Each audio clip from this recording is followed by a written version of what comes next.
The Good Place.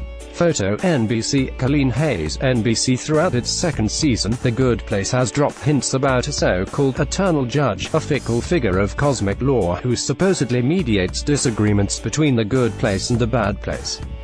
The judge had previously been described as both mysterious and hard to pin down, but Thursday night's episode propelled things into a much higher gear, with the quartet of Eleanor, Chidi, Tahani, and Jason successfully jumping through portal to face down this judge and argue for their own salvation. It's a major cliffhanger for all sorts of reasons. What happened to Janet? Will Michael find a way out of the bad place? Is there another huge twist on the horizon?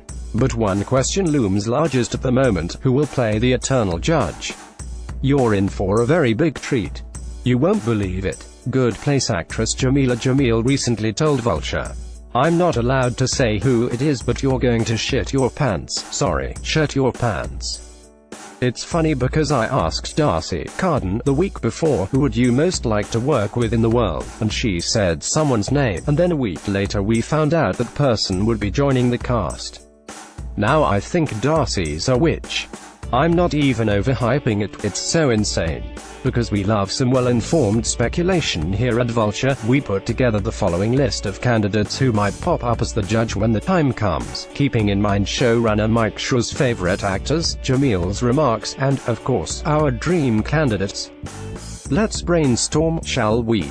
Murray ticks all of the boxes for a great aha revelation. He's a comedy icon, he's adored by all, and he already has a rapport with Schur from his Parks and Recreation cameos. Meg Anderson. Just imagine him pacing around in a judicial robe while screaming things like, "The medium place isn't an option," and cross-examination for Tahani. Although the majority of Weird Al's recent acting roles are cameos, allow us to direct you to this video of Carden fawning over an encounter she had with him. He's bigger than life. If we're taking Jamil's quotes into account, Weird Al certainly sounds like the person who Carden would like to work alongside more than anyone else in the world, The Good or Bad Place, and beyond. If Tina Fey wrangled Martin for a witty one-episode stint on 30 Rock, perhaps Schur could entice him to enjoy The Good Place shenanigans as an otherworldly judicial arbiter.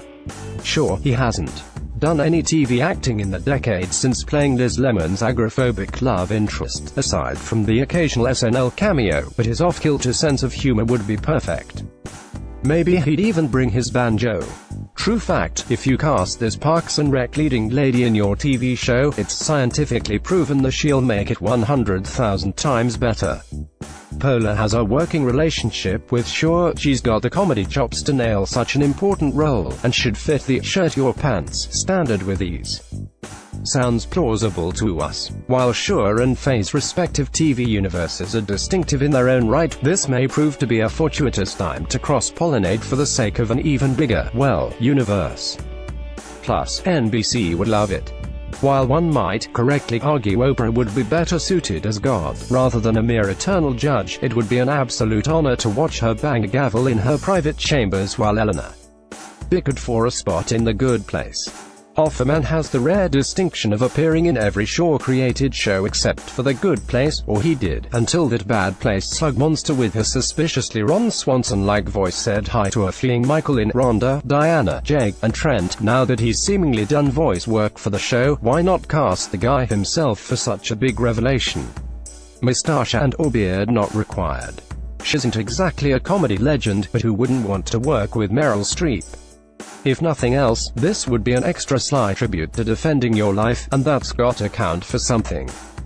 Despite having a proclivity to avoid episodic television like the plague, America's Dad previously delighted us with his fictionalized comedic stylings on 30 Rock back in 2011, and he's no stranger to NBC airwaves thanks to his 9 times hosting Saturday Night Live. Maybe he'll swing by for a brief judicial cameo.